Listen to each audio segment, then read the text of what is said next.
Aku tak sengaja mendengar suamiku menyebutku beban. Kalimat itu mengubah caraku memandang rumah yang kutinggali.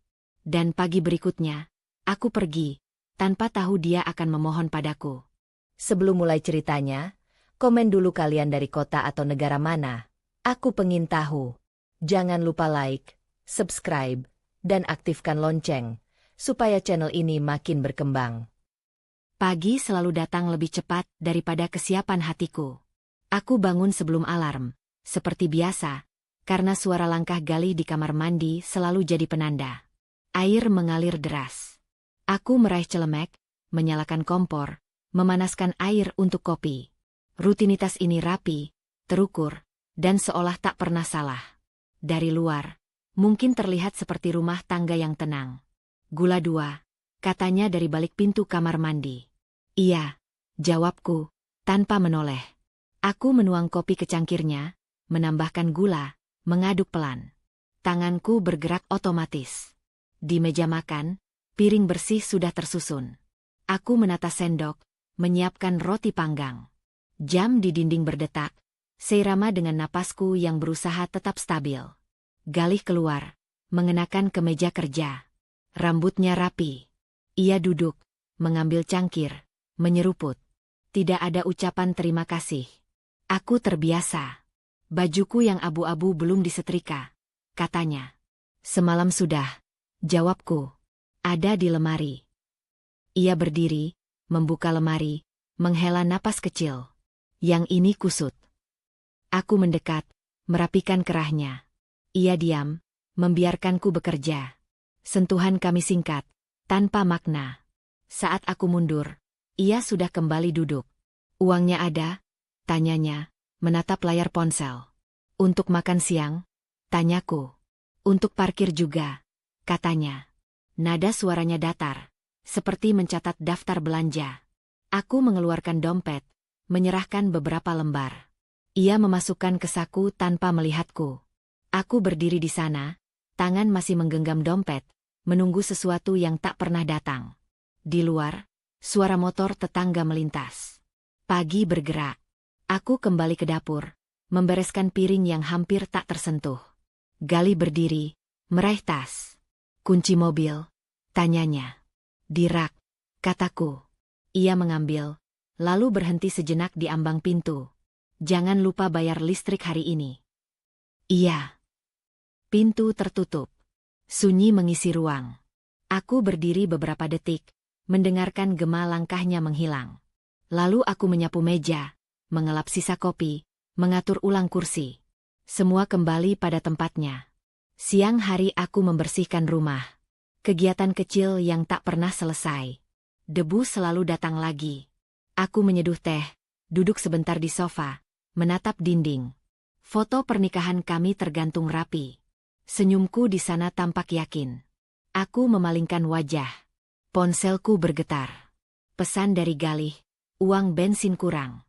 Transfer ya. Aku membuka aplikasi, mengirim.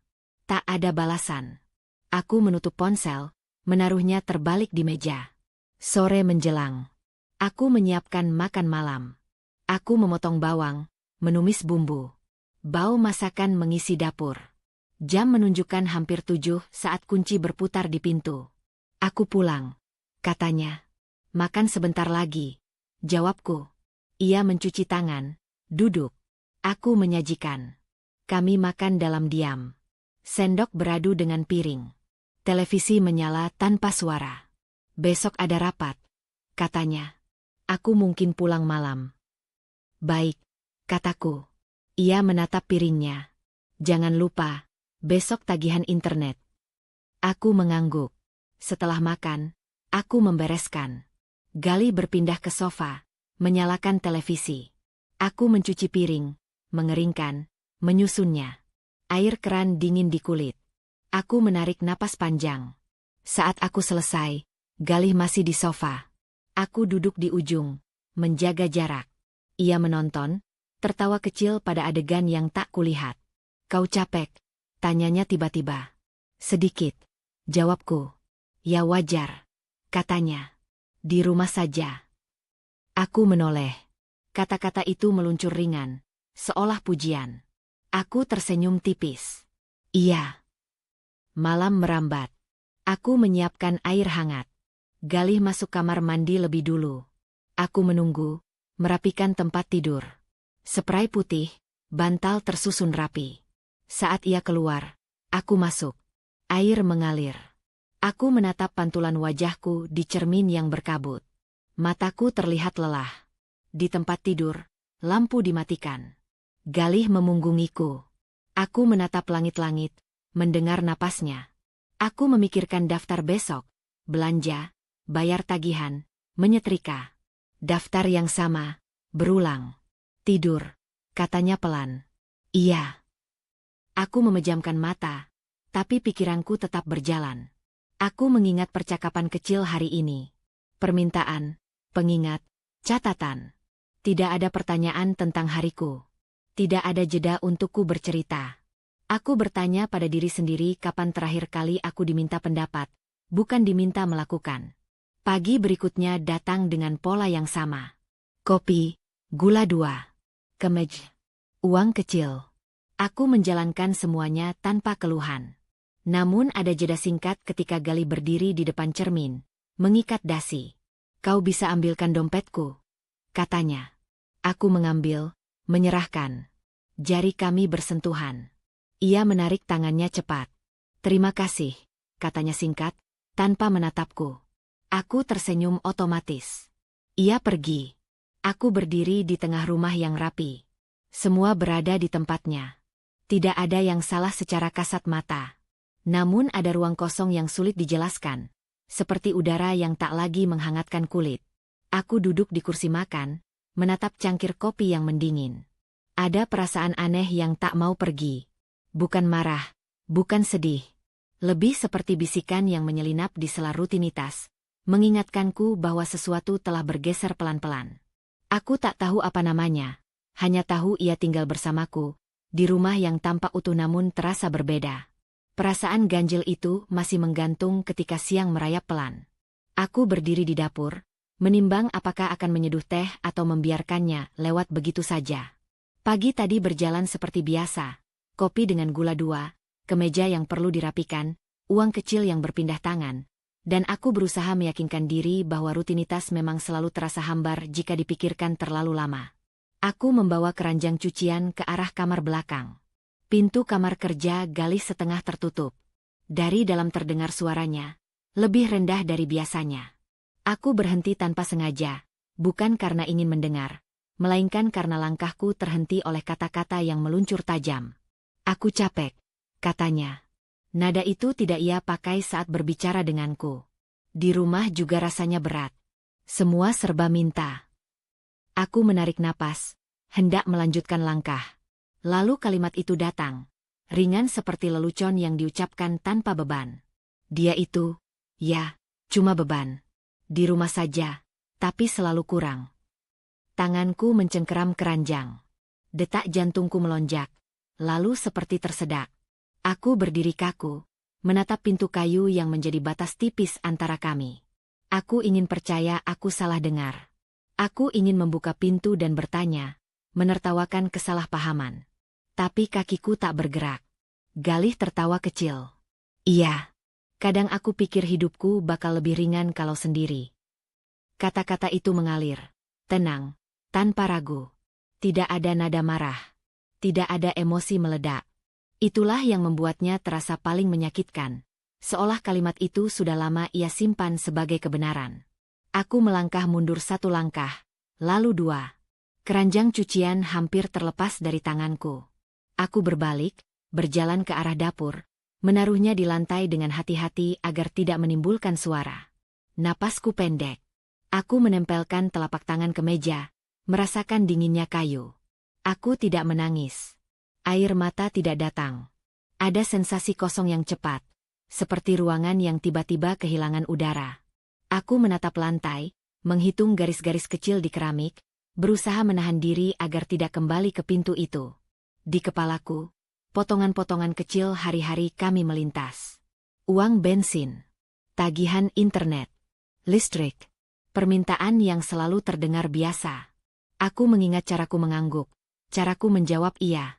Aku mengingat kata, wajar, yang ia ucapkan semalam, seolah hidupku memang hanya sebatas dinding rumah.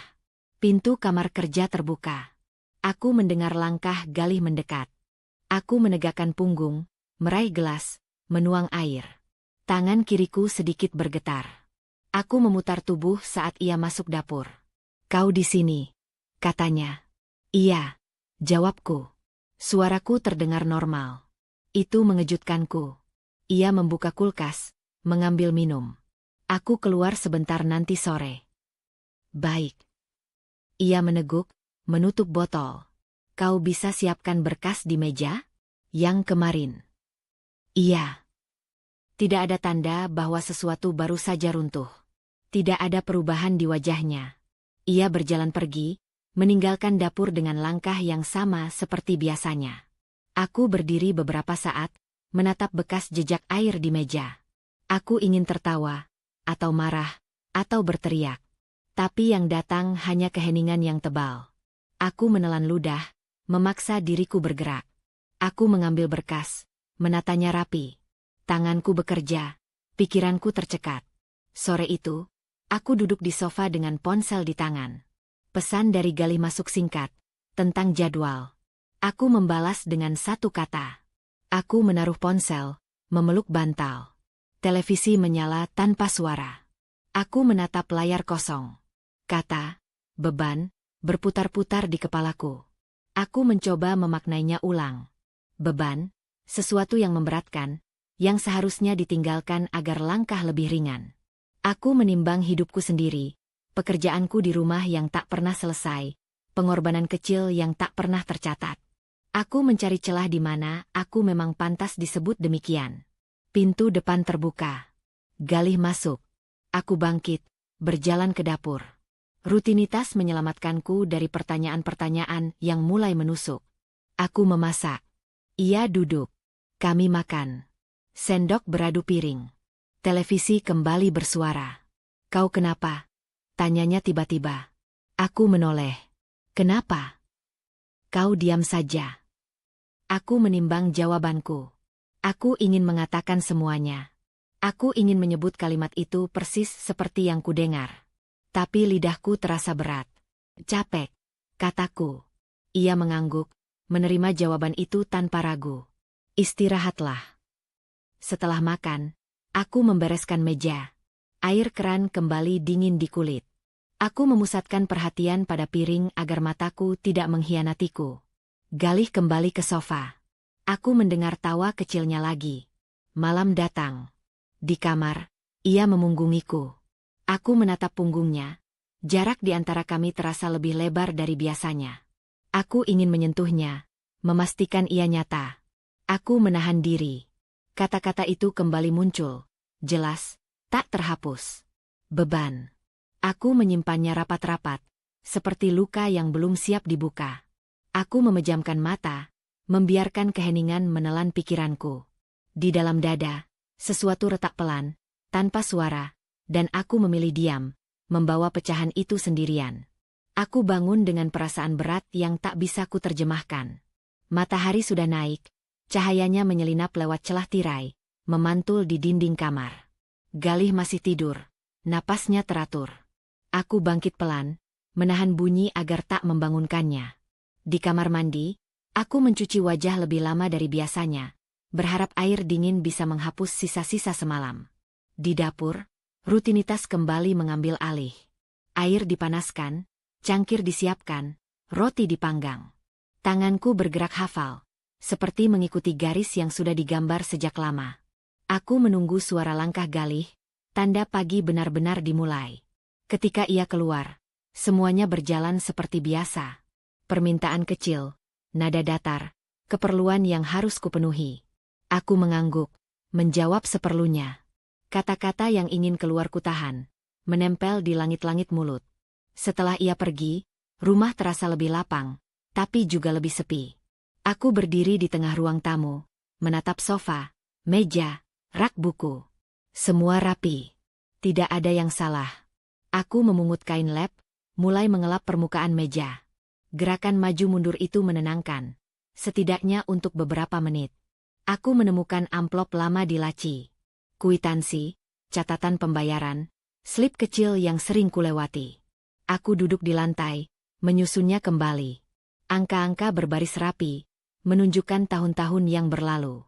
Aku teringat saat pertama kali kami pindah ke rumah ini, ketika aku menghitung uang dengan cemas, memastikan cukup untuk cicilan. Aku ingat malam-malam ketika aku menunda membeli sesuatu untuk diriku sendiri agar tagihan aman. Ponselku bergetar. Pesan singkat dari Galih tentang jadwal pulang. Aku membalas dengan satu kata. Aku mematikan layar, menghela napas. Ada jeda panjang di dadaku, seperti napas yang tertahan terlalu lama. Siang hari aku keluar sebentar ke halaman. Aku menyiram tanaman yang mulai layu. Air mengalir, tanah menghitam. Aku menunduk, memperhatikan daun-daun yang perlahan tegak kembali. Aku bertanya-tanya kapan terakhir kali aku merawat diriku sendiri dengan perhatian yang sama. Aku kembali masuk, menyiapkan makan siang sederhana. Aku makan sendirian, duduk di kursi yang sama. Sendokku berhenti di udara beberapa kali. Pikiranku melayang ke potongan-potongan kecil hidupku yang sering tak dianggap. Waktu yang kuhabiskan menunggu. Keputusan yang kuambil tanpa diskusi panjang. Pilihan-pilihan kecil yang selalu berujung pada kata, iya. Sore itu, aku menyetrika. Uap panas naik, mengaburkan pandangan. Aku merapikan kerah, meluruskan lipatan. Setiap gerakan terasa seperti latihan kesabaran.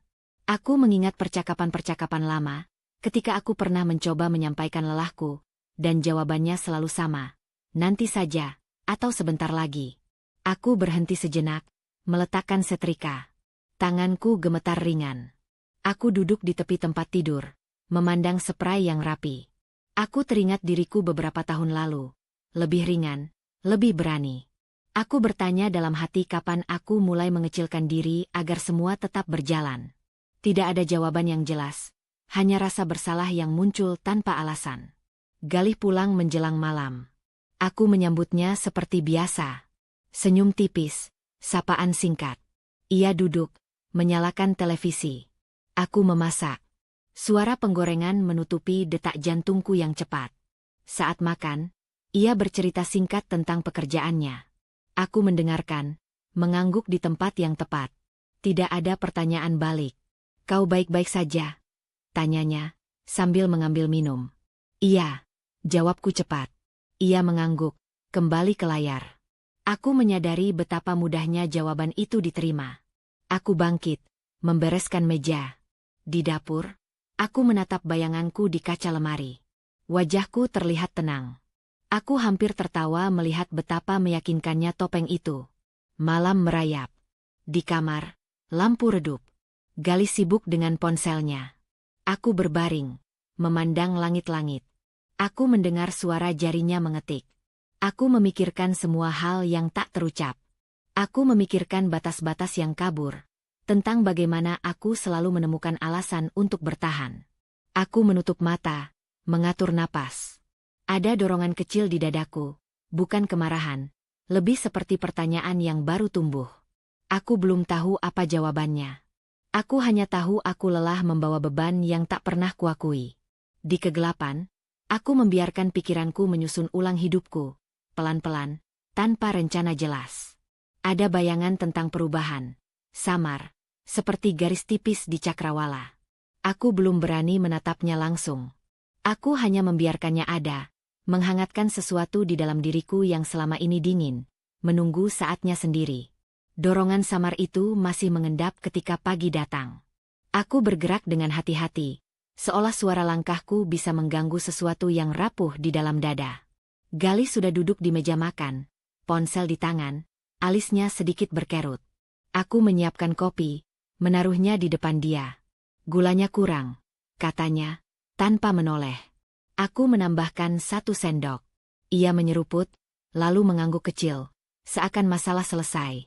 Aku duduk di seberangnya. Ia menatap layar, menggeser-geser pesan. Keheningan menunggu untuk diisi. Nat, katanya akhirnya, suara dibuat lebih ringan. Kemarin aku mungkin kedengaran agak keras. Aku mengangkat wajah. Keras soal apa? Ia tersenyum tipis. Ya, urusan kecil. Kau tahu aku capek. Aku menunggu. Kata maaf itu melayang di udara, tak pernah mendarat. Ia melanjutkan, seolah kalimat sebelumnya sudah cukup. Kau kan ngerti. Aku kerja seharian. Kadang mulut suka kebablasan. Aku mengangguk pelan. Kebablasan. Iya, katanya cepat, seperti ingin mengakhiri topik. Kau jangan dimasukin hati. Kalimat itu terasa seperti kunci yang memutar balik pintu yang baru saja terbuka sedikit. Aku menatap cangkirku. Uap kopi naik, memudar. Kalau kau butuh apa-apa, bilang saja, katanya lagi, kini dengan nada yang lebih manis. Jangan dipendam. Aku nggak bisa baca pikiran. Aku menahan senyum. Aku sering bilang. Ia mengangkat bahu. Kadang caramu bikin aku pusing. Kau terlalu sensitif. Aku menarik napas. Kata itu bukan hal baru. Tapi pagi ini ia jatuh di tempat yang berbeda. Aku berdiri, membereskan piring. Gali bangkit, meraih tas. Uang makan siang? Tanyanya. Aku menyerahkan. Ia memasukkan ke saku, lalu berhenti. Oh ya, soal tagihan. Bisa kau urus hari ini? Aku lagi banyak pikiran. Iya, jawabku. Di ambang pintu, ia menoleh. Jangan lupa senyum. Kau kelihatan tegang. Pintu tertutup. Aku berdiri lama di dapur, memegang lap yang dingin.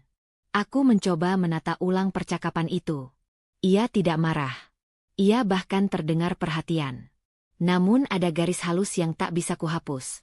Setiap kalimat berujung pada diriku yang harus menyesuaikan. Siang hari, ia mengirim pesan. Maaf ya kalau kemarin bikin kau kepikiran. Aku sayang kamu. Aku membaca 2 kali. Kata, sayang, itu seperti perban yang ditempelkan tanpa membersihkan luka. Aku membalas dengan emotikon sederhana. Ia langsung membalas, nah gitu dong. Sore menjelang. Aku menyiapkan makan malam lebih cepat. Aku ingin melihat apakah nada manis itu bertahan. Galih pulang dengan wajah lelah yang diperhalus senyum. Aromanya enak, katanya. Makan, jawabku. Kami duduk. Ia bercerita tentang pekerjaannya, tentang orang-orang yang membuatnya jengkel. Aku mendengarkan. Saat ia berhenti, aku menyela pelan. Tadi pagi, aku mulai. Ia mengangkat tangan, tersenyum. Nat, jangan lagi ya. Aku kan sudah bilang maaf. Aku terdiam. Kau selalu mengulang. Lanjutnya, suaranya tetap lembut. Itu bikin aku merasa nggak dihargai. Aku menatapnya. Aku hanya ingin didengar. Kau didengar, katanya cepat. Tapi jangan berlebihan. Kita ini tim. Kata, tim, terdengar indah, tapi pembagian perannya tak pernah seimbang. Aku menunduk, menyuap makanan. Rasanya hambar. Setelah makan, ia duduk di sofa. Aku membereskan meja. Dari ruang tamu, suaranya terdengar lagi. Nat, besok aku butuh kemeja putih. Yang paling rapi. Iya. Ia menoleh. Kau kan hebat urusan beginian. Aku berhenti sejenak, lalu melanjutkan. Pujian kecil itu datang selalu setelah permintaan. Aku menyadarinya kini. Polanya jelas seperti garis lurus. Malam itu, di kamar, ia mendekat. Tangannya menyentuh bahuku. Kau jangan murung terus. Aku jadi serba salah. Aku memalingkan wajah. Aku tidak murung. Kau iya, katanya sambil tertawa kecil. Lihat wajahmu. Aku memejamkan mata. Aku hanya lelah. Ia menghela napas panjang, seolah itu menutup percakapan. Semua orang lelah. Nat, kau harus belajar lebih santai. Aku merasakan jarak di antara kami mengeras. Ia berbaring, membelakangiku. Aku menatap punggungnya, memikirkan bagaimana kata maaf bisa dipakai sebagai penutup, bukan jembatan. Pagi berikutnya, ia bangun lebih awal. Aku ada rapat penting, katanya. Doakan ya. Iya. Ia merapikan dasi di depan cermin. Kalau aku sukses, kan juga buat kita. Aku menatap pantulan kami berdua. Aku berdiri sedikit di belakang, wajahku samar. Ia tersenyum pada dirinya sendiri. Saat ia pergi, aku duduk di tepi tempat tidur. Aku memutar ulang percakapan demi percakapan, bukan untuk mencari kesalahan, melainkan untuk mengenali bentuknya. Bukan bentakan, bukan kekerasan. Hanya penyesuaian yang selalu diminta dariku, diselipkan di antara kata manis dan senyum tipis. Kesadaran itu datang perlahan, namun tegas. Kata maafnya bukan untuk memperbaiki, melainkan untuk menjaga agar semuanya tetap seperti semula. Dan aku, selama ini, telah ikut menjaga pola itu tetap hidup. Kesadaran itu belum selesai berputar ketika aku membereskan kamar. Spray kulipat rapi, bantal kususun kembali. Galih sudah berangkat, meninggalkan aroma parfumnya yang samar. Aku membuka lemari kecil di sudut, tempat map-map lama kusimpan. Tanganku berhenti pada satu map coklat yang jarang kusentuh. Bukan karena lupa, tapi karena selama ini aku tak pernah merasa perlu membukanya. Aku duduk di lantai, menyandarkan punggung keranjang. Map itu terasa lebih berat dari yang kuingat. Saat kubuka, kertas-kertas tersusun rapi, sebagian menguning. Ada tanggal, tanda tangan, dan namaku tercetak jelas. Aku menarik napas, membaca pelan, bukan karena tak paham, tapi karena ingin memastikan. Namaku. Bukan kami. Bukan gabungan. Namaku sendiri. Aku menutup map itu, menaruhnya di pangkuan. Di kepalaku, potongan waktu berbaris. Tahun-tahun awal, ketika aku bekerja lebih lama, menunda banyak hal. Ketika aku menabung dengan disiplin yang hampir menyakitkan. Ketika aku memutuskan membeli rumah ini karena aku ingin tempat yang aman. Untuk kami, pikirku saat itu. Aku ingat percakapan singkat di kantor notaris. Bagaimana aku mengangguk dan menandatangani tanpa drama. Semua terasa biasa. Terlalu biasa sampai maknanya tenggelam. Aku bangkit, berjalan ke ruang tamu. Dinding yang sama, jendela yang sama. Aku menyentuh kusen, merasakan serat kayunya. Ingatanku kembali ke hari pertama kami pindah. Galih tersenyum lebar, memuji pilihan Kate. Aku tersenyum balik, merasa bangga. Aku tidak pernah mengatakan dengan lantang bahwa rumah ini berdiri dari jerih payahku. Aku tidak perlu, atau setidaknya aku pikir begitu. Ponselku bergetar. Pesan dari Galih, nanti malam aku pulang agak telat. Jangan tunggu. Aku membalas singkat. Lalu aku kembali duduk, membuka map itu lagi. Ada kwitansi pembayaran, catatan cicilan yang sudah lunas. Aku mengikuti baris demi baris dengan jariku. Tidak ada kejutan di sana, hanya pengakuan yang terlambat. Aku yang menandatangani. Aku yang membayar. Aku yang bertanggung jawab. Aku teringat bagaimana selama ini aku menyerahkan keputusan-keputusan kecil padanya, seolah otoritas selalu miliknya. Aku mengingat nada suaranya saat menyebut rumah ini, rumah kita, dan bagaimana aku mengiyakan tanpa memikirkan pergeseran makna. Kata-kata bisa menyamarkan kepemilikan, membuat batas kabur. Sore menjelang. Aku menyiapkan makan malam, tapi kali ini gerakanku tidak otomatis. Setiap langkah terasa disertai pikiran. Aku menaruh piring di meja, lalu berhenti. Aku menatap kursi-kursi itu, membayangkan percakapan yang belum pernah terjadi. Galih pulang larut. Aku sudah duduk di sofa, lampu ruang tamu menyala. Ia terkejut melihatku belum tidur. Kau belum makan? Tanyanya. Sudah, jawabku. Ia membuka sepatu, duduk. Kenapa belum tidur? Aku ingin bicara. Ia menghela napas kecil, lalu tersenyum tipis. Bisa besok? Aku capek. Sebentar saja. Ia mengangguk, setengah pasrah. Aku berdiri, mengambil map coklat dari lemari, lalu duduk kembali. Aku meletakkannya di meja, tidak membukanya. Ada apa? Tanyanya, alisnya sedikit terangkat. Rumah ini, kataku pelan. Ia tertawa kecil. Kenapa rumah ini? Aku baru saja membuka berkas lama. Ia menyandarkan punggung. Ya, rumah kita. Kenapa? Aku menatapnya. Namaku tercantum sendiri. Ia diam sejenak, lalu tertawa lagi. Ya iyalah. Waktu itu urusannya lebih gampang kalau satu nama. Nada suaranya ringan, seolah itu penjelasan final. Aku merasakan sesuatu mengencang di dadaku. Dan cicilannya, lanjutku, sudah lunas. Syukurlah, katanya cepat. Berkat kerja keras kita. Aku menggeleng pelan. Aku. Ia menatapku, senyumnya memudar. Apa maksudmu? Aku yang membayar, kataku. Dari awal. Ia tertawa pendek, kali ini tanpa humor. Nat, ngapain dihitung-hitung begitu? Kita kan satu. Aku menghela napas. Aku tidak sedang menghitung. Aku sedang mengingat. Ia mencondongkan tubuh. Kau kenapa sih akhir-akhir ini? Hal kecil dibesar-besarkan. Aku menatap map itu. Buatmu kecil. Buatku, ini pengingat. Pengingat apa? Nada suaranya mulai tajam. Bahuku mengendur. Bahwa aku punya pijakan. Ia terdiam. Beberapa detik berlalu. Kau mau bilang apa sebenarnya? Aku menatapnya lurus. Aku ingin diakui. Ia menggeleng, tertawa sinis. Diakui sebagai apa? Pemilik rumah. Aku tidak menjawab. Keheningan memanjang. Aku bisa merasakan ketidaknyamanannya.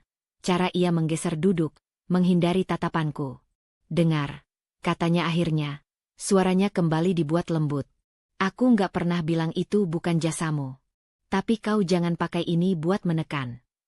Aku berdiri, membawa map itu ke dadaku. Aku tidak menekan. Aku mengingatkan diriku sendiri. Ia berdiri juga. Kau berubah. Mungkin, kataku. Ia menghela napas. Aku ke kamar. Aku duduk kembali. Jantungku berdegup cepat. Aku membuka map itu sekali lagi. Menatap namaku. Huruf-huruf itu tidak berubah. Tidak menuntut. Mereka hanya ada. Kokoh. Malam itu, aku berbaring dengan mata terbuka. Di kepalaku, rumah ini tidak lagi sekadar latar. Ia menjadi penanda bahwa aku bukan sekadar pengisi ruang, bukan perpanjangan dari keputusan orang lain. Aku belum menyusun rencana. Aku belum menyebutkan apapun. Tapi ada sesuatu yang mulai mengeras di dalam diriku, seperti garis yang akhirnya ditarik dengan jelas. Tekad itu tidak datang sebagai ledakan. Ia hadir tenang, seperti air yang menemukan jalannya sendiri. Aku bangun pagi dengan perasaan yang berbeda, bukan ringan, tapi jernih. Galih masih tidur. Aku bergerak perlahan, menutup pintu kamar tanpa suara. Di dapur, aku menyeduh kopi untuk diriku sendiri. Tanpa gula. Aku duduk di meja makan, menatap permukaannya yang bersih. Pikiranku tidak berputar ke belakang. Ia berjalan lurus ke depan, menyusun langkah-langkah kecil yang terasa nyata. Aku mengambil map coklat itu dari laci, membukanya lagi. Aku memeriksa satu persatu, bukan untuk meyakinkan diri, melainkan untuk mengunci keputusan agar tak goyah. Pagi berjalan seperti biasa ketika Galih bangun. Ia duduk, membuka ponsel, mengomentari cuaca. Aku menjawab seperlunya. Tidak ada percakapan panjang. Aku memperhatikan diriku sendiri, betapa mudahnya aku menjaga wajah tetap datar. Aku merasa seperti mengemasi sesuatu yang tak terlihat. Setelah ia pergi, aku mulai dari hal paling sederhana. Aku memotret sudut-sudut rumah dengan ponsel, ruang tamu, dapur, kamar. Aku melakukannya cepat, tanpa ragu. Aku tidak menata ulang apapun. Aku ingin apa adanya. Aku menyimpan foto-foto itu di satu folder, memberi nama yang netral. Tanganku stabil. Aku membuka catatan keuangan di ponsel. Angka-angka tidak mengejutkanku. Aku membuat daftar singkat. Apa yang harus dipindahkan, apa yang bisa ditinggal. Aku berhenti lama pada baris, barang pribadi. Aku bangkit, berjalan ke kamar, membuka lemari. Aku memilih pakaian dengan tenang, melipat rapi, menaruh di satu koper kecil yang kusimpan di bawah ranjang. Tidak banyak. Aku terkejut betapa sedikit yang benar-benar ingin kubawa. Siang hari aku membersihkan laci meja kerja. Ada kertas-kertas lama. Catatan yang tak lagi relevan. Aku merobeknya perlahan, membuang ke tempat sampah. Suara kertas robek terasa menenangkan. Aku menyimpan dokumen penting di satu map tipis. Aku menyelipkannya ke dalam tas yang akan kubawa. Aku menutup resleting, memastikan bunyinya terdengar jelas. Ponselku bergetar. Pesan singkat dari Galih tentang jam pulang. Aku membaca, lalu menaruh ponsel terbalik. Aku tidak merasa perlu membalas cepat. Waktu terasa milikku. Sore menjelang. Aku memasak seperti biasa, tapi kali ini aku mencicipi masakan dengan saksama. Aku ingin memastikan aku hadir. Ketika Galih pulang, aku menyambutnya dengan anggukan kecil. Kami makan. Ia berbicara tentang rencananya besok. Aku mendengarkan, mengangguk. Tidak ada perdebatan. Aku menyadari betapa tenangnya aku saat tidak berusaha meyakinkan siapapun. Nat, katanya sambil menaruh sendok. Kau kelihatan sibuk akhir-akhir ini. Ada beberapa hal yang kuurus, jawabku. Urusan apa? Nada suaranya santai, tapi matanya mengamati. Pribadi. Ia tertawa kecil. Kita ini suami istri. Aku menatap piringku. Justru itu. Ia terdiam sejenak, lalu mengangkat bahu. Ya sudah. Jangan lupa besok tagihan. Iya. Malam datang. Aku masuk kamar lebih dulu. Aku membuka koper kecil itu, memeriksa isinya. Aku menambahkan satu buku catatan, pulpen. Aku menutupnya kembali. Aku menaruh koper di dekat pintu, sebagian tertutup tirai. Aku tidak menyembunyikannya, hanya menempatkannya di sana. Di tempat tidur, Galih memunggungiku. Aku menatap bayangan punggungnya, tidak lagi mencari tanda. Aku memikirkan rute keluar rumah, jam-jam sepi, hal-hal praktis. Aku memikirkan diriku sendiri di tempat baru, bukan sebagai pelarian, melainkan sebagai awal yang rapi. Pagi berikutnya, aku bangun lebih awal. Aku menyeduh kopi, merapikan meja. Galih bersiap. Aku menyerahkan kunci mobil yang terletak di rak. Ia mengambilnya, tersenyum tipis. Kau kenapa hari ini? Tanyanya. Tidak apa-apa, jawabku. Hanya fokus. Ia mengangguk, lalu pergi. Pintu tertutup. Aku berdiri, mendengarkan keheningan. Aku mengambil napas panjang, lalu bergerak. Aku mengumpulkan barang-barang terakhir yang kupilih. Aku memeriksa map tipis itu sekali lagi. Aku memastikan ponselku terisi penuh. Aku mematikan lampu di ruangan yang tidak kupakai. Aku berjalan menyusuri rumah, menyentuh kusen, dinding, meja, bukan untuk berpamitan, tetapi untuk memastikan aku tidak meninggalkan bagian diriku di sana. Aku duduk sebentar di sofa. Aku tidak menyalakan televisi. Aku membiarkan pikiranku tenang. Tidak ada keraguan yang menjerit. Yang ada hanya garis lurus yang menuntunku ke satu arah. Aku berdiri, mengangkat koper kecil itu. Beratnya pas. Aku melangkah ke pintu, meraih gagang. Di detik itu, aku tidak menoleh ke belakang. Keputusan itu tidak lagi lunak. Ia sudah selesai dibentuk. Pagi itu tidak membawa tanda khusus. Langit cerah, udara bersih, dan suara burung terdengar seperti biasa. Aku berdiri di depan pintu dengan koper kecil di tangan, merasakan dinginnya gagang logam sebelum membukanya. Tidak ada pesan yang kutinggalkan. Tidak ada catatan di meja.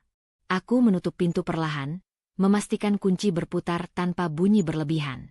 Aku menuruni tangga, melangkah ke halaman. Tanaman yang kusiram kemarin tampak segar. Aku berhenti sebentar, mematikan keran yang sempat menetes. Gerakan kecil itu membuatku tersenyum tipis. Aku masih diriku, perempuan yang memastikan hal-hal selesai dengan rapi.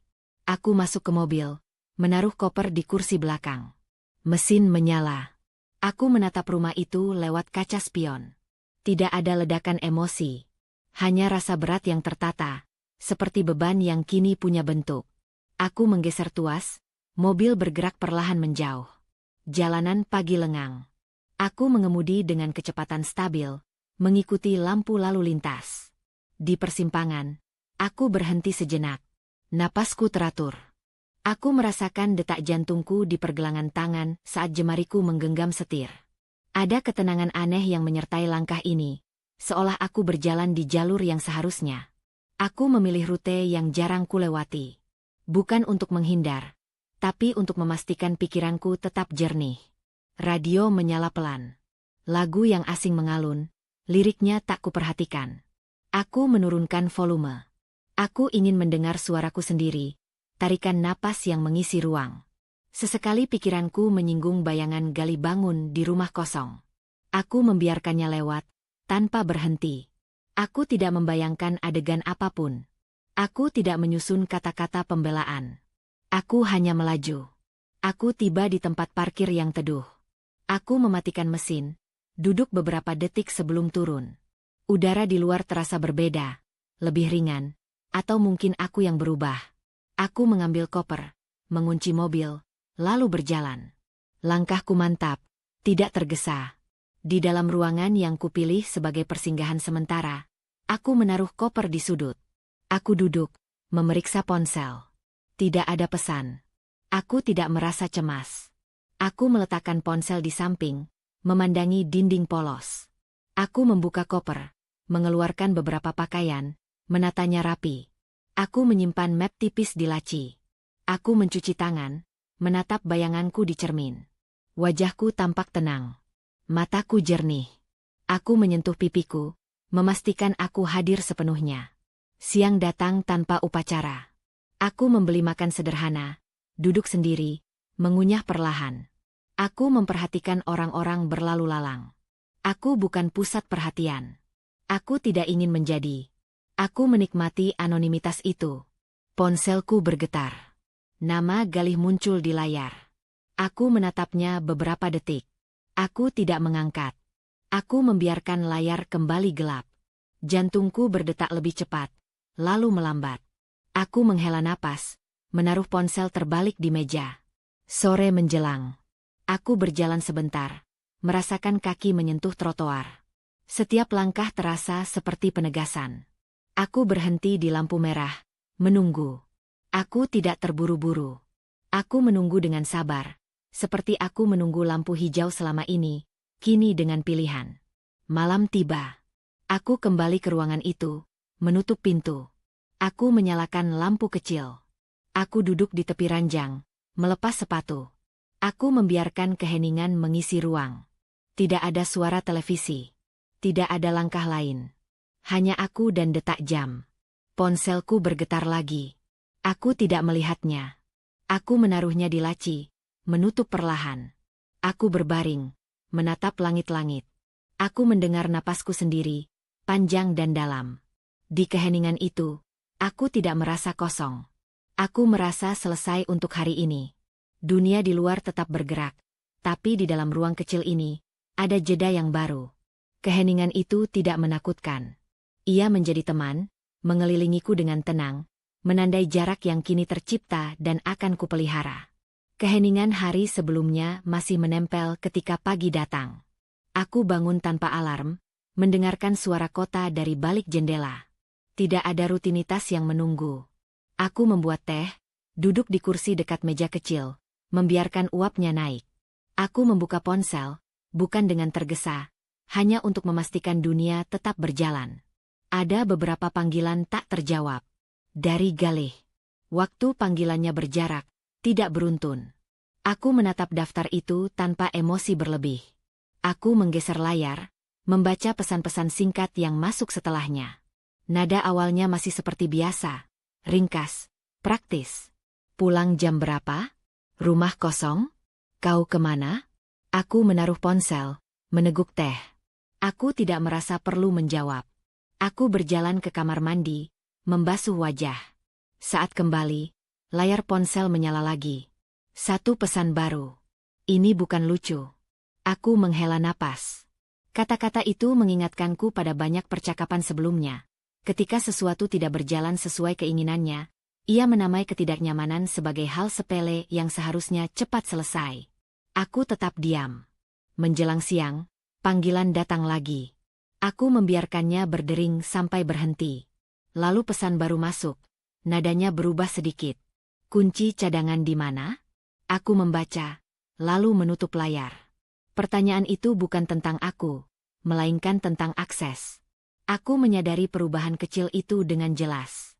Aku menghabiskan siang dengan berjalan sebentar, membeli makan, kembali ke ruangan. Aku tidak menghindar. Aku hanya tidak menjemput. Sore hari, Pesan berikutnya datang lebih panjang.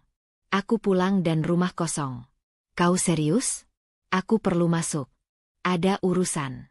Aku membayangkan ruang-ruang itu tanpa diriku. Meja makan tanpa piring tersusun. Dapur tanpa suara air. Kesunyian yang selama ini aku rawat untuk orang lain kini bekerja sendiri. Aku tidak merasa kasihan. Aku merasa jarak itu menjalankan fungsinya. Aku menulis satu kalimat, lalu menghapusnya. Aku menaruh ponsel di meja, memutar badan, menatap dinding. Aku mengingat bagaimana selama ini keheningan di rumah selalu berarti aku yang bekerja lebih keras untuk mengisinya. Kini keheningan itu berdiri tanpa aku, dan dampaknya langsung terasa. Malam datang. Panggilan berulang, jaraknya makin rapat. Aku mengangkat satu kali, menurunkan volume, tidak berbicara. Aku mendengar napasnya di seberang, langkah-langkah cepat, suara pintu. Aku menutup sambungan. Tidak ada kata yang perlu ditukar. Pesan berikutnya lebih pendek. Jawa. Aku menggeleng pelan. Aku mematikan data sebentar, memberi diriku waktu. Saat menyalakannya kembali, notifikasi masuk bertubi. Bukan dari orang lain, hanya Galih, berulang. Aku memilah dengan tenang. Ada perubahan jelas dari nada perintah ke nada kebingungan. Kau di mana? Aku nggak bisa masuk. Ini keterlaluan. Aku menyadari satu hal. Ia tidak menanyakan keadaanku. Ia menanyakan hambatan. Aku menaruh ponsel, menyiapkan diri untuk tidur. Aku membiarkan malam bekerja. Pagi berikutnya, aku membuka ponsel dengan pikiran jernih. Ada pesan suara yang belum kudengar. Aku menekannya, mendengarkan sekilas. Nada suaranya cepat, tidak stabil. Kalimatnya terputus-putus, menyebut pekerjaan, jadwal, repot. Aku menghentikan sebelum selesai. Aku tidak membutuhkan detail untuk memahami perubahan dinamika itu. Aku menulis balasan singkat, netral. Aku baik-baik saja. Tidak ada penjelasan lokasi. Tidak ada janji. Aku mengirim, lalu menaruh ponsel. Balasan datang cepat. Balik dulu. Kita bicara. Aku tidak menjawab. Aku keluar sebentar, menghirup udara. Aku menyadari bagaimana pikiranku kini tidak lagi berputar mengantisipasi reaksinya. Aku memikirkan diriku, ritme baruku. Siang menjelang, pesan-pesan itu berubah lagi. Lebih panjang, lebih mendesak. Aku butuh masuk rumah. Ada dokumen. Ini penting. Aku menimbang kalimat-kalimat itu. Penting bagi siapa? Aku duduk, menulis balasan kedua. Urus yang perlu diurus. Aku mengirim, lalu menutup ponsel. Balasan datang beberapa menit kemudian. Nadanya naik. Maksudmu apa? Jangan bikin susah. Aku tersenyum tipis. Aku tidak merasa sedang membuat apapun. Aku hanya berhenti mempermudah. Sore hari, aku menerima panggilan lagi. Aku mengangkat, tidak berbicara. Suaranya terdengar lebih tinggi dari biasanya. Nat, dengar. Ini nggak lucu. Aku kemana sekarang? Kunci. Aku memutus sambungan. Aku meletakkan ponsel di laci, menutupnya. Aku menyandarkan punggung, menarik napas panjang. Kesunyian di ruangan ini berbeda dari kesunyian di rumah itu. Yang ini memberiku ruang. Malam turun. Aku membuka ponsel lagi. Ada pesan baru, singkat, tanpa tanda baca. Aku perlu bantuan. Aku membaca berulang. Kata itu jarang ia pakai. Aku tidak menjawab. Beberapa menit kemudian, pesan lain masuk. Aku kejar waktu. Tolong. Aku memperhatikan jam. Aku membayangkan ia mondar-mandir, menghitung hal-hal yang dulu tidak pernah ia hitung sendiri. Aku tidak menambah beban dengan jawaban. Aku menutup ponsel. Ketika aku menyalakannya lagi sebelum tidur, ada panggilan yang tak terjawab lebih dari sebelumnya. Pesan terakhir muncul, kali ini tanpa kemasan. Aku panik. Aku meletakkan ponsel di samping ranjang. Aku mematikan lampu. Di kegelapan, aku menyadari pergeseran itu sepenuhnya. Kesunyian yang dulu kuisi kini mengisi dirinya dengan kegelisahan. Dan untuk pertama kalinya, kepanikan itu bukan milikku. Pagi itu ponselku bergetar sebelum aku benar-benar membuka mata. Getarannya pendek, berhenti, lalu muncul lagi. Aku menunggu beberapa detik, membiarkannya berlalu. Saat kuangkat ponsel, layar menunjukkan satu panggilan tak terjawab. Dari Galih. Aku tidak terkejut. Aku meletakkan ponsel kembali di meja, menarik selimut, dan mengatur napas. Aku bangun, membuat kopi, duduk di kursi yang sama. Getaran kembali datang. Kali ini lebih lama. Aku menatap layar tanpa menyentuhnya. Ada dorongan kecil untuk mengangkat, kebiasaan lama yang hampir otomatis. Aku menahannya. Aku mengamati reaksi tubuhku sendiri. Jantung berdebar, lalu perlahan turun. Aku mematikan suara, meninggalkan getaran saja. Pesan masuk menyusul.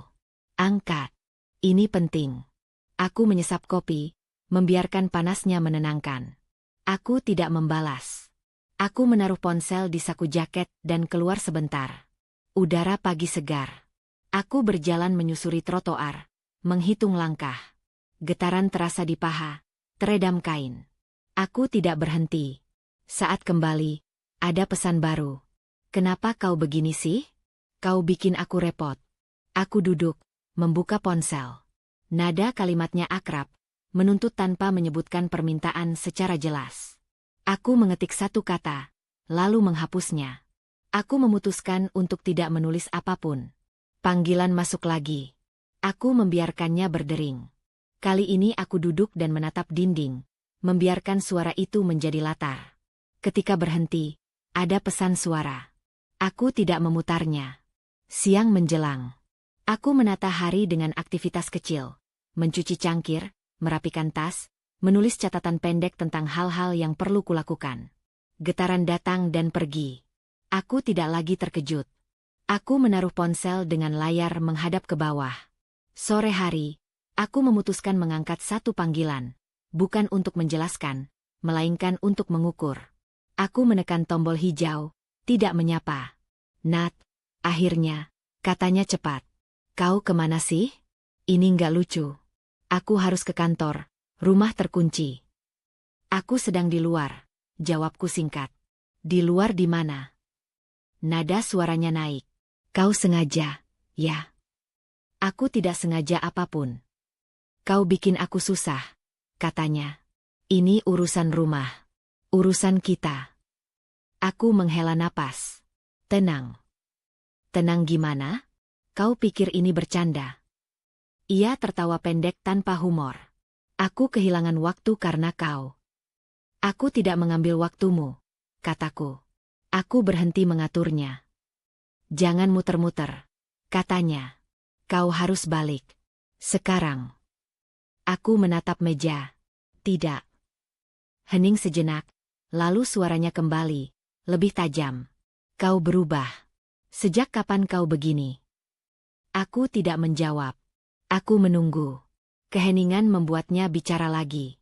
Ini semua karena hal sepele itu, ya?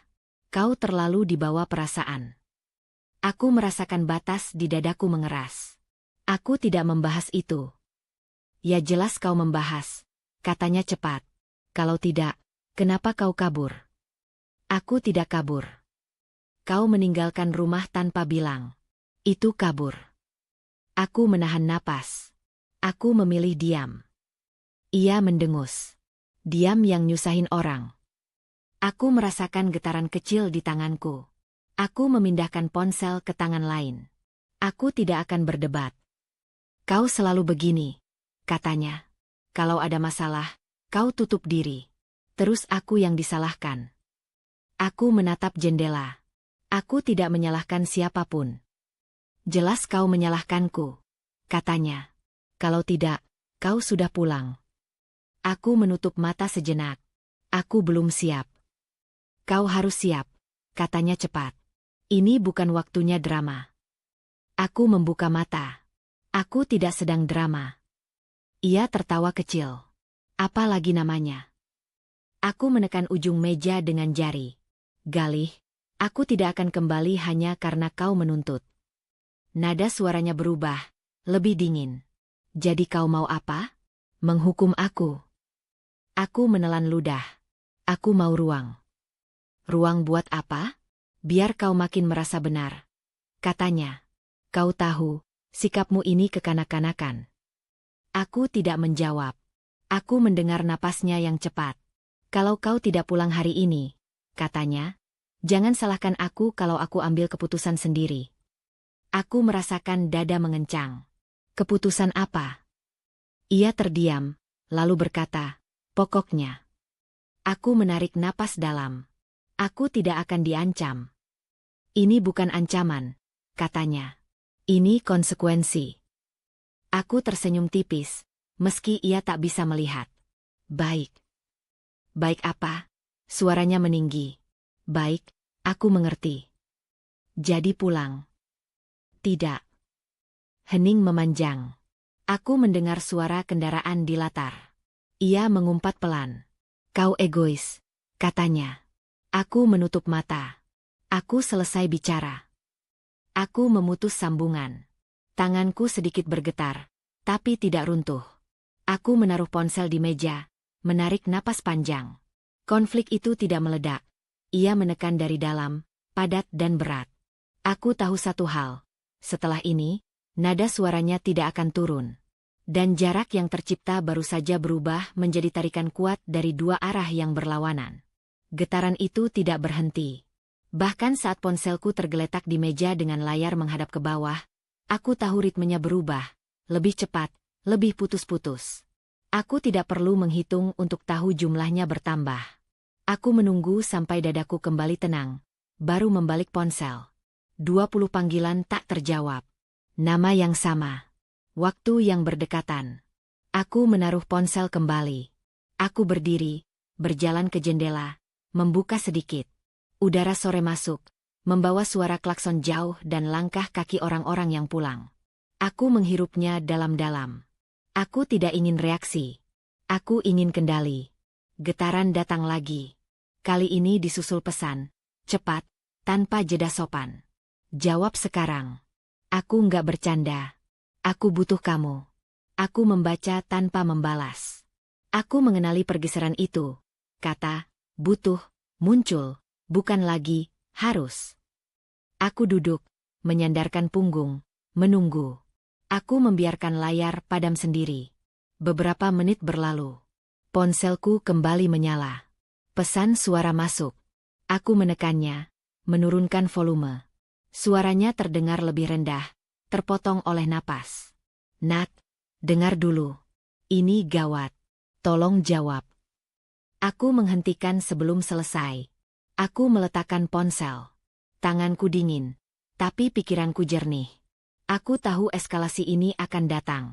Aku tidak kaget. Aku hanya memastikan aku tidak terseret. Getaran berikutnya lebih lama. Aku menatap layar, lalu mematikan suara sepenuhnya. Aku menyiapkan makan malam sederhana, mengiris pelan, menyalakan kompor. Setiap bunyi dapur membantuku tetap di sini. Aku makan tanpa terburu. Membersihkan piring, mengelap meja. Aku menunda, bukan lari. Saat aku kembali ke ponsel, notifikasi menumpuk. Pesan-pesannya berubah lagi, lebih panjang, lebih berantakan. Aku salah. Kita bisa bicara baik-baik. Jangan gini caranya. Aku menghela napas. Kata, salah, muncul tanpa objek. Aku membaca, lalu menaruh ponsel. Aku tidak menagih penjelasan. Aku menjaga jarak. Panggilan masuk lagi. Aku membiarkannya. Getaran berhenti, lalu masuk lagi. Aku menghitung dalam hati. 1, 2, 3, sampai berhenti. Aku tidak merasa menang. Aku merasa sedang berdiri di garis yang kupilih. Malam turun. Aku duduk di lantai, bersandar pada dinding. Ponselku menyala sendiri. Layar berkedip oleh notifikasi baru. Aku dikejar. Aku serius. Tolong. Aku membaca perlahan. Aku tidak bertanya siapa. Aku tidak meminta kronologi. Aku hanya mengamati bagaimana nada itu runtuh. Aku meletakkan ponsel di pangkuan, menatap lantai. Aku membiarkan perasaanku muncul tanpa harus diikuti. Panggilan masuk. Aku mengangkat kali ini, tidak menyapa. Nat, katanya cepat, suaranya bergetar. Dengar. Aku butuh kamu sekarang. Apa yang kamu mau? Tanyaku datar. Jangan datar gitu, katanya. Aku lagi nggak baik. Aku menunggu. Keheningan memaksanya lanjut. Mereka nyari aku, katanya. Aku nggak bisa di rumah. Aku. Berhenti, kataku. Tarik napas. Ia terdiam sejenak. Napasnya terdengar. Aku takut. Aku menutup mata. Apa yang kamu minta dariku? Jawaban. Katanya. Aku nggak bisa sendiri. Aku membuka mata. Aku tidak bisa menjadi solusi instan. Jadi kamu biarin aku. Katanya cepat. Nada putus asa merayap, menekan. Setelah semua ini, aku menegakkan punggung. Aku tidak meninggalkanmu untuk menghukummu. Terus, suaranya meninggi lalu turun. Aku harus kemana? Aku tidak menjawab. Aku mendengarkan. Aku mendengar langkah, suara pintu, napas yang terputus. Aku memusatkan diri pada batas yang kubuat. Kalau kamu punya yang perlu kamu hadapi, kataku perlahan, hadapi dengan pihak yang tepat. Kamu istriku, katanya. Kamu harusnya. Berhenti, potongku. Jangan pakai itu sebagai tekanan. Ia terdiam. Lalu suaranya pecah. Aku nggak minta banyak. Aku cuma minta kamu angkat. Aku mengangkat, kataku. Sekarang dengarkan aku. Aku menunggu sampai ia diam. Aku tidak akan kembali malam ini, kataku. Aku tidak akan membuka rumah. Aku tidak akan menjelaskan apapun lewat telepon. Jadi apa? Katanya lirih. Aku minta kamu menenangkan diri, kataku. Cari jalanmu. Ia tertawa kecil. Kosong. Kamu dingin. Aku tegas. Jawabku. Panggilan terputus. Aku menatap layar yang kembali gelap. Dadaku terasa berat, tapi tidak runtuh. Aku tahu eskalasi belum selesai. Aku menyiapkan diriku untuk itu. Beberapa menit kemudian, pesan masuk lagi. Bukan tuntutan. Bukan amarah. Aku kehabisan waktu. Aku menatap jam. Aku tidak membalas. Aku menunggu. Ponsel bergetar sekali lagi. Panggilan masuk, berbeda dari sebelumnya. Aku melihat nama yang sama, tapi nada getarnya lain, lebih panjang, seolah ditahan lebih lama. Aku mengangkat. Ini panggilan yang penting. Aku mengangkat telepon tanpa sapaan. Tidak ada jeda basa-basi. Aku mendengar napasnya lebih dulu, berat dan tidak beraturan, seperti seseorang yang berusaha mengejar udara sambil berjalan. Nat, katanya pelan. Tidak ada nada memerintah. Tidak ada tawa tipis yang biasa ia pakai untuk menutup kegelisahan. Kamu dengar aku? Aku dengar. Jawabku. Ia terdiam beberapa detik. Seolah memastikan kata itu tidak diikuti apapun. Aku butuh waktu sebentar. Jangan matiin. Aku tidak mematikan. Suara gesekan terdengar. Seperti ia duduk di suatu tempat. Aku lagi di luar. Ramai. Tapi rasanya sepi. Aku menunggu. Aku tidak menambahi kalimatnya. Nat, katanya lagi. Aku salah ngomong waktu itu. Aku dengar. Bukan itu maksudku, katanya cepat. Aku lagi capek. Banyak tekanan. Aku dengar. Ulangku, nadaku tetap. Ia menarik napas panjang. Kamu bisa pulang sebentar? Kita bicara langsung. Tidak. Ia berhenti. Kenapa selalu begitu? Kenapa sekarang kamu keras? Aku memejamkan mata. Aku tidak keras. Aku jelas. Kamu tahu aku bukan orang yang rapi, katanya. Aku butuh kamu. Aku membiarkan hening. Aku tidak mengisi celahnya. Kamu dengar aku? Tanyanya lagi. Iya. Terus kenapa kamu diam? Suaranya mulai naik, lalu turun. Aku ngomong begini bukan buat nyalahin kamu. Aku tahu. Kalau tahu, kenapa kamu nggak bantu? Katanya. Ini urusan kita. Aku membuka mata. Ini urusanmu. Ia tertawa kecil. Pahit. Kamu berubah, Nat. Aku berhenti menyesuaikan diri.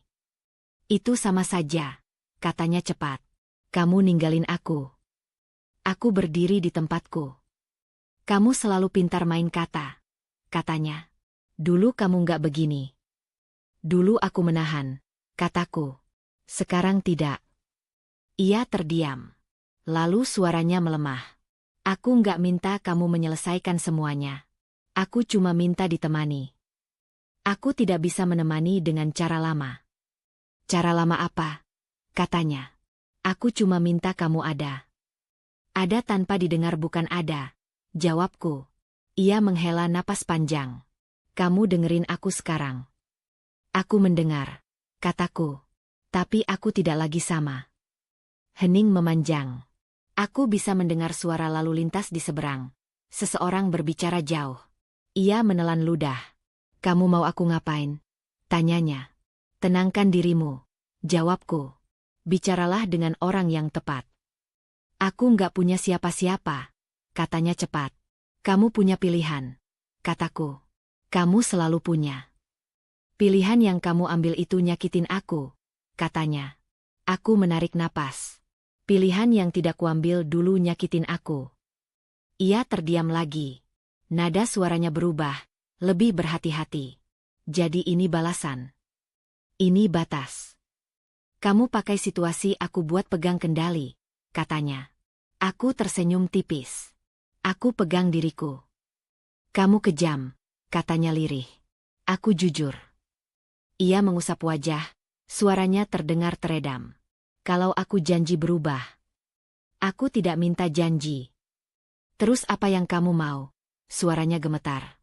Aku mau waktu, kataku. Dan jarak. Berapa lama? Tanyanya cepat. Aku tidak tahu. Itu sama saja kamu ninggalin aku di tengah masalah, katanya. Aku tidak meninggalkan, kataku pelan. Aku tidak lagi menyelamatkan. Ia tertawa kecil lagi, tanpa humor. Kamu sekarang ngomongnya kayak orang asing. Karena aku berhenti menjadi perpanjangan dari kebutuhanmu. Nat, katanya, nadanya menurun. Aku takut. Aku menutup mata sebentar. Takutmu bukan tanggung jawabku. Ia terdiam lama. Aku menghitung napas sendiri. Aku tidak terburu-buru. Aku pikir kamu bakal beda, katanya akhirnya. Aku beda, jawabku. Itu sebabnya aku tidak kembali. Kamu nggak mau dengar ceritaku? Tanyanya. Aku mendengar, kataku. Aku tidak menindaklanjuti. Itu dingin, katanya. Itu aman, jawabku. Hening lagi. Lalu suaranya terdengar lebih jauh, seolah ia berdiri. Kalau aku jatuh. Aku membuka mata. Bangunlah. Kamu serius? Katanya, hampir marah. Iya. Ia menghembuskan napas keras. Jadi ini akhir. Akhir dari pola, kataku. Bukan akhir dari hidupmu. Kamu ngomongnya gampang, katanya. Aku menjalaninya lama. Ia tidak langsung menjawab. Ada bunyi langkah. Suara pintu dibuka, lalu ditutup. Aku harus pergi, katanya. Baik, jawabku. Kamu nggak mau bilang apa-apa lagi? Tanyanya. Aku sudah bilang cukup. Kamu nggak sayang? Suaranya pelan. Aku menelan ludah. Sayang tidak berarti mengorbankan diri. Ia diam. Lalu suaranya melemah. Jaga diri. Kamu juga, kataku. Aku mematikan telepon sebelum ia menambahkan apapun. Aku menaruh ponsel di meja, duduk diam. Ada jarak yang terasa jelas, bukan karena putus, tapi karena aku berdiri di tempat yang tidak lagi bisa ia jangkau dengan tuntutan. Dan jarak itu, untuk pertama kalinya, tidak membuatku merasa bersalah. Telepon itu sudah lama mati, tapi kata-katanya masih menggantung. Aku tidak bergerak beberapa menit, membiarkan dadaku turun naik sampai kembali normal. Lalu aku berdiri, berjalan ke jendela, menatap lampu-lampu kota. Aku tidak ingin mengurai emosi. Aku ingin fakta. Kebenaran itu tidak datang sekaligus. Ia muncul lewat potongan kecil yang akhirnya menyatu. Pesan pertama datang dari ponsel Gali sendiri. Ia lupa mematikan sinkronisasi akun di tablet lama yang masih tersambung ke email rumah. Aku tidak berniat mengintip. Tapi notifikasi muncul begitu saja. Judulnya pendek, bernada mendesak. Aku membukanya. Bukan angka yang membuatku terdiam, melainkan tanggal. Semua ini bukan baru. Aku menggeser layar, membaca pesan lain yang serupa, dengan nada yang makin keras dari waktu ke waktu. Tidak ada rincian bertele-tele, hanya permintaan, tenggat, dan tekanan. Aku duduk. Aku menyusun kronologi di kepalaku. Tenang. Aku mengingat percakapan-percakapan kecil yang dulu terasa janggal. Pulang terlambat tanpa alasan jelas. Ponsel yang selalu dibawa ke kamar mandi. Nada cepat ketika aku bertanya soal uang bulanan yang tiba-tiba seret. Aku tidak merasa bodoh. Aku merasa disingkirkan. Pagi berikutnya, aku menerima pesan dari Galih. Kali ini bukan panggilan. Tulisan panjang, rapi, seperti disiapkan. Aku mau jujur. Aku nggak mau kamu tahu dari orang lain. Aku membaca pelan. Ia menulis tentang keputusan-keputusan yang ia ambil sendiri. Tentang peluang yang katanya, sekali seumur hidup. Tentang keberanian yang ia banggakan. Tidak ada kata izin. Tidak ada kalimat, kita. Aku membalas singkat. Lanjutkan. Beberapa menit kemudian, pesan masuk lagi. Lebih panjang. Lebih detail. Ia menyebut nama-nama yang tidak perlu kukenal. Ia menulis tentang menutup lubang dengan lubang lain. Tentang tekanan yang membuatnya terpaksa. Tentang niat awal yang katanya baik. Aku membaca tanpa menanggapi. Aku tidak menyela dengan kemarahan. Aku mencatat di kepalaku satu hal penting. Semua ini terjadi saat aku masih ada di rumah, mengurus, menyokong, dan diam. Pesan terakhirnya menutup dengan kalimat yang familiar. Aku nggak mau kamu terbebani. Aku tersenyum tipis. Beban itu sudah lama dipindahkan ke pundakku, hanya tanpa pemberitahuan. Aku menulis balasan panjang untuk pertama kalinya sejak pergi.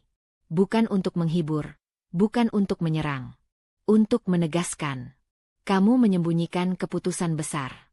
Kamu mengambil risiko tanpa persetujuanku. Kamu membiarkan aku percaya semuanya baik-baik saja. Sementara kamu menumpuk konsekuensi. Aku berhenti sejenak, lalu melanjutkan. Aku tidak bertanggung jawab atas pilihan yang tidak pernah kutahu. Balasannya datang cepat.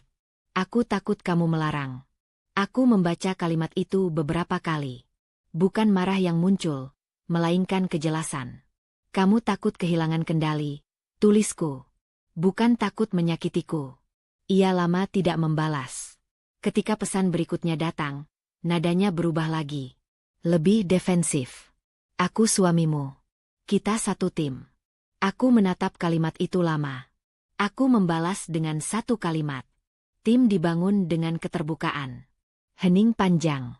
Aku meletakkan ponsel, berdiri, merapikan meja. Aku merasa ringan dengan cara yang tidak sentimental. Kebenaran itu tidak menghancurkanku. Ia menata ulang posisiku. Siang hari, aku menerima satu pesan suara. Aku memutarnya sebentar. Suaranya lelah, berusaha terdengar rasional. Aku cuma mau kamu tahu semuanya sekarang. Aku nggak mau bohong lagi. Aku mematikannya. Terlambat bukan karena waktu, tapi karena urutan. Kejujuran yang datang setelah krisis bukanlah hadiah. Ia hanya sisa kewajiban. Aku menulis balasan terakhir hari itu. Aku sudah tahu cukup. Ia membalas dengan cepat. Terus kamu mau apa? Aku menatap layar. Aku tahu jawabannya sejak tadi malam. Sejak jarak itu terbentuk jelas. Aku memilih tidak terlibat. Tapi ini dampaknya ke kamu juga. Tulisnya. Aku menghela napas. Tidak lagi. Ia mencoba lagi, mengirim beberapa pesan berturut-turut. Aku tidak membaca. Aku mematikan ponsel, menyimpannya di tas. Aku keluar sebentar, berjalan tanpa tujuan, membiarkan kakiku memilih arah. Sore itu, aku duduk di bangku taman. Aku memikirkan diriku sendiri, bukan sebagai istri, bukan sebagai penopang, melainkan sebagai orang yang berhak atas keputusan sadar. Aku tidak perlu mengutuk. Aku tidak perlu memaafkan saat ini. Aku hanya perlu memilih. Malam menjelang. Aku menyalakan ponsel kembali. Ada banyak pesan. Aku tidak membuka satu pun. Aku menulis satu pesan, ringkas dan tegas, lalu mengirimkannya. Aku tidak akan menanggung akibat dari kebohongan yang tidak kupilih. Aku menjaga jarakku. Itu keputusanku. Aku mengunci ponsel. Aku berbaring, mematikan lampu. Keputusan itu tidak datang dengan gemuruh. Ia datang tenang, menetap di dadaku seperti sesuatu yang akhirnya berada di tempatnya. Pagi datang tanpa ketergesaan. Aku bangun dengan tubuh yang lebih ringan, seperti ada beban yang dilepas diam-diam saat tidur. Aku membuat kopi, duduk, dan membiarkan hari membuka dirinya sendiri. Ponselku menyala dengan notifikasi yang tertahan semalaman. Aku tidak langsung membukanya. Aku tahu apa yang akan kutemukan. Permintaan. Penjelasan. Dorongan untuk kembali ke pola lama.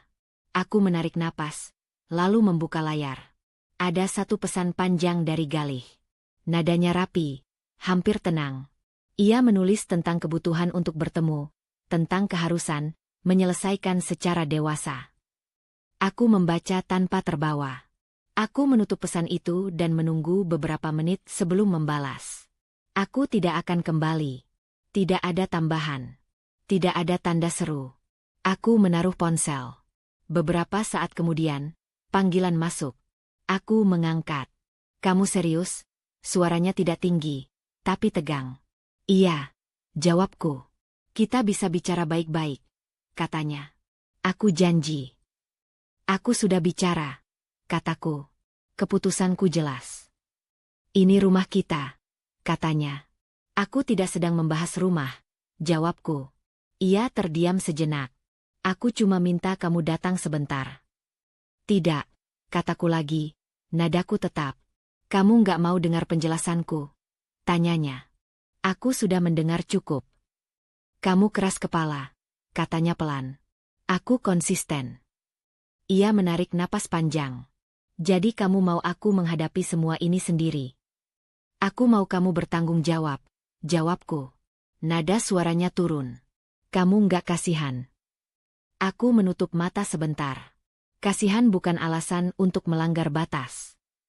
Ia terdiam. Aku bisa mendengar suara angin di seberang, langkah kaki. Aku menunggu. Kalau aku berubah? Tanyanya. Aku tidak sedang menilai perubahan, kataku. Aku menjaga diriku. Berapa lama? Katanya. Aku tidak menentukan waktu. Jadi ini hukuman? Tanyanya. Ini perlindungan. Ia tertawa kecil. Lelah. Kamu ngomongnya tenang banget. Karena aku tenang. Kamu nggak marah sama sekali? Tanyanya. Aku tidak perlu marah untuk tegas. Ia diam lagi. Aku membiarkan hening bekerja. Aku tidak menambal dengan kata-kata. Aku kehabisan pilihan, katanya akhirnya. Kamu masih punya, jawabku. Yang tidak melibatkan aku. Ia menghela napas. Aku nggak nyangka kamu sejauh ini. Aku juga. Ia terdiam lebih lama. Lalu suaranya terdengar lebih pelan. Jadi aku harus terima kamu pergi. Aku tidak minta kamu menerima, kataku. Aku memberitahu. Kalau aku datang, tanyanya. Aku tidak akan membuka pintu, jawabku. Nada suaranya berhenti di tengah jalan. Kamu sudah berubah. Aku bertumbuh, kataku. Ia tidak langsung menjawab. Aku mendengar suara kendaraan lewat, lalu senyap. Aku capek, katanya. Aku tahu, jawabku. Aku juga. Ia menghembuskan napas. Kamu nggak takut kehilangan aku? Aku menatap dinding.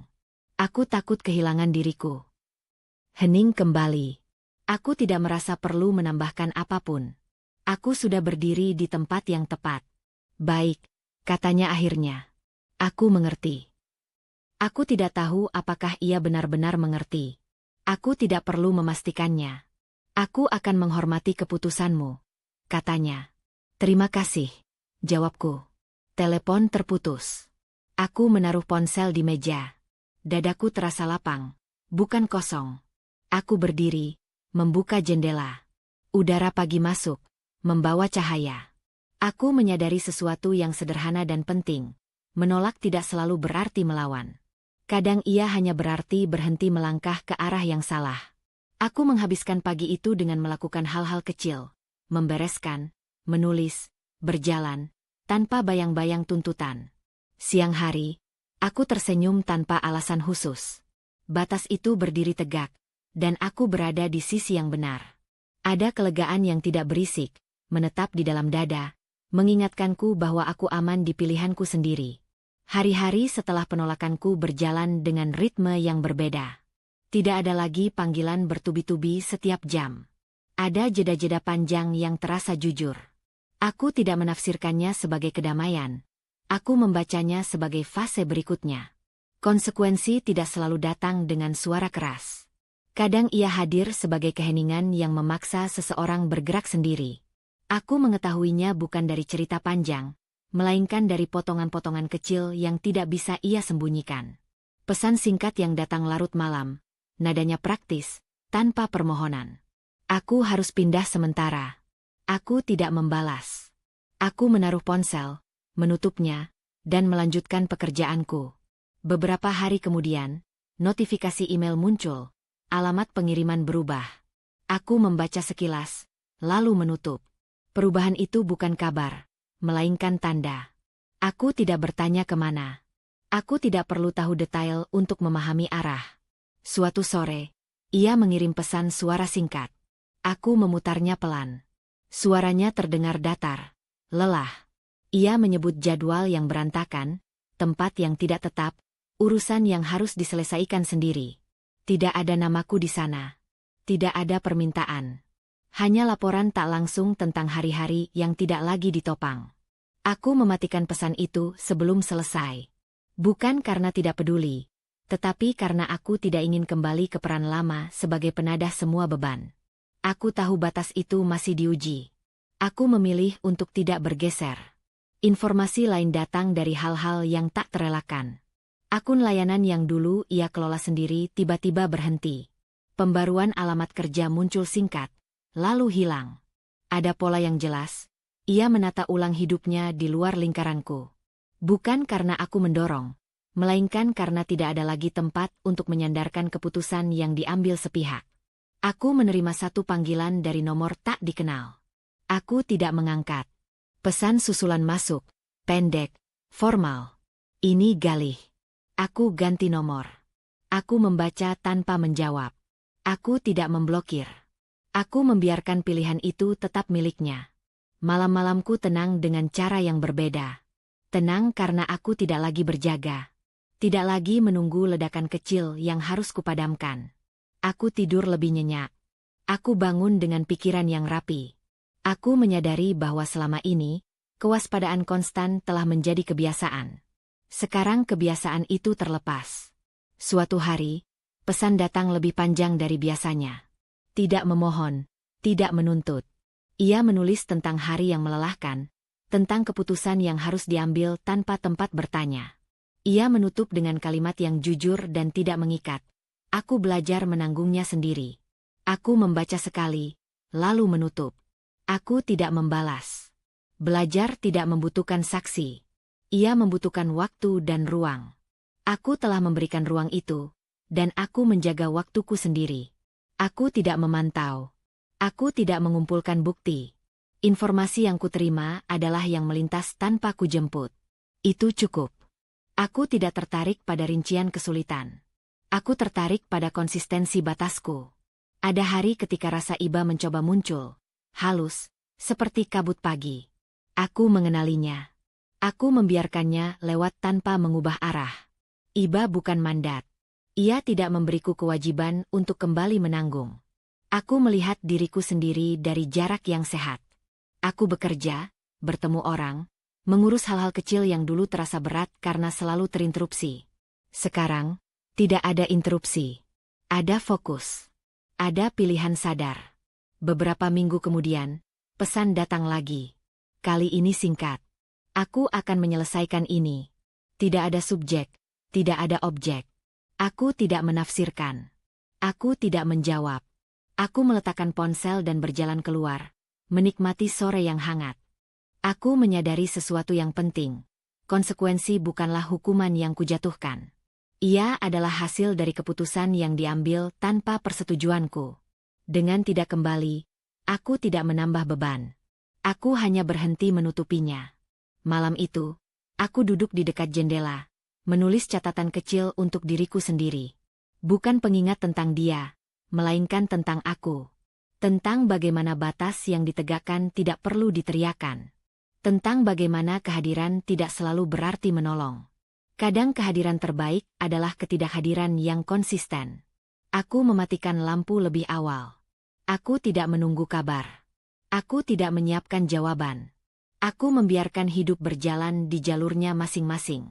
Refleksiku singkat dan jujur. Ketika aku berhenti menyelamatkan, aku tidak menjadi kejam. Aku menjadi tepat. Aku bangun pagi ini dengan perasaan yang utuh. Tidak ringan berlebihan, tidak berat yang menekan. Utuh. Seperti cangkir yang akhirnya diisi sesuai ukurannya. Tidak meluap, tidak retak. Aku membuka jendela, membiarkan cahaya masuk, dan menyadari bahwa keheningan yang menemaniku kini bukan lagi pelarian, melainkan pilihan. Perjalananku ke titik ini tidak terasa seperti garis lurus. Ia lebih mirip kumpulan langkah kecil yang dulu sering kuragukan. Aku belajar bahwa keberanian tidak selalu tampak seperti keputusan besar yang menggelegar. Ia sering muncul sebagai kebiasaan baru, mengatakan tidak tanpa penjelasan panjang, menutup percakapan ketika batas terlanggar, dan berhenti menawar diriku sendiri demi kenyamanan orang lain. Aku mengingat diriku yang dulu, yang selalu menimbang suasana sebelum bicara, yang menunggu waktu tepat agar tidak dianggap berlebihan, yang percaya bahwa cinta harus disertai pengorbanan tanpa jeda. Aku tidak menyalahkannya. Ia melakukan yang terbaik dengan pengetahuan yang ia punya. Tapi hari ini, aku tahu lebih banyak. Dan mengetahui lebih banyak berarti bertanggung jawab pada pilihan yang berbeda. Ada hari-hari ketika rasa bersalah datang seperti tamu lama. Ia mengetuk pelan, mengingatkanku pada kebiasaan lama untuk merawat, menenangkan, memperbaiki. Aku tidak mengusirnya dengan marah. Aku menyapanya, lalu membiarkannya pergi. Aku belajar bahwa rasa bersalah tidak selalu menandakan kesalahan. Kadang ia hanya sisa dari pola yang berubah. Aku juga belajar tentang diam. Diam yang dulu kupakai untuk menahan, kini kupakai untuk menjaga. Diam yang tidak lagi menelan diri, melainkan memberi ruang. Dalam diam itu, aku mendengar kebutuhanku sendiri dengan lebih jelas.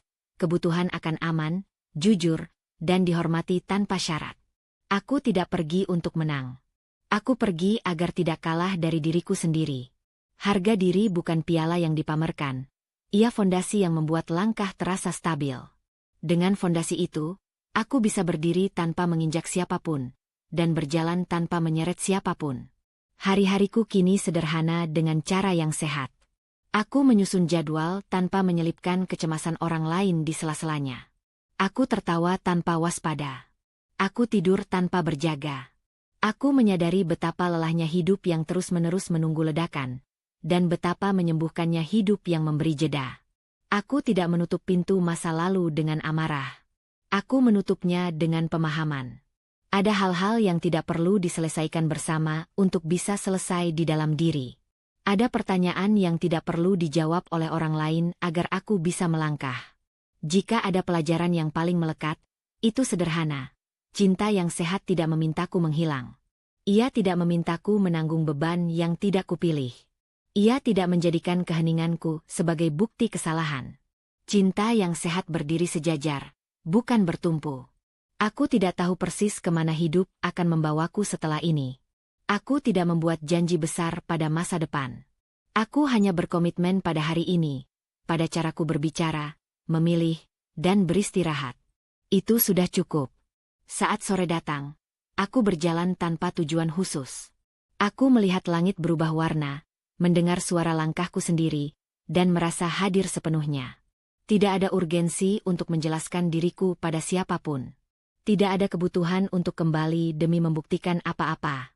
Aku pergi bukan dengan dendam, melainkan dengan batas. Aku pergi bukan dengan kekosongan, melainkan dengan nilai yang kupeluk erat. Aku pergi dengan harga diri, dan itu membuat langkahku tenang, napasku panjang, dan hatiku damai. Jika ada satu hal yang bisa dipetik dari kisah ini, itu adalah: jangan menunggu dirimu hancur dulu untuk menyadari bahwa kamu layak dihargai. Kadang kita bertahan bukan karena cinta, tapi karena takut dianggap egois. Padahal menjaga diri sendiri bukanlah keegoisan, itu kebutuhan. Kamu tidak bertanggung jawab atas pilihan orang lain yang dibuat tanpa kejujuran. Kamu berhak berkata cukup, tanpa harus menjelaskan panjang lebar atau meminta izin siapapun. Jika kamu sedang berada di posisi yang sama, lelah, diam, dan terus menanggung, ingatlah. Batas bukan tembok untuk menyakiti orang lain, tapi pagar untuk melindungi dirimu sendiri. Dan ketika kamu berani melangkah pergi dengan harga diri, hidup akan menemukan caranya untuk menjemputmu dengan tenang. Terima kasih sudah menyimak kisah ini sampai akhir. Semoga cerita ini menemani, menguatkan, dan membuatmu merasa tidak sendirian. Jaga hatimu, jaga dirimu, dan sampai bertemu di cerita berikutnya dengan hangat. Berikut beberapa opsi hoax awalan. 3 baris, sudut pandang orang pertama, yang siap pakai dan memancing rasa penasaran. Aku tak sengaja mendengar suamiku menyebutku beban. Kalimat itu mengubah caraku memandang rumah yang kutinggali. Dan pagi berikutnya, aku pergi, tanpa tahu dia akan memohon padaku.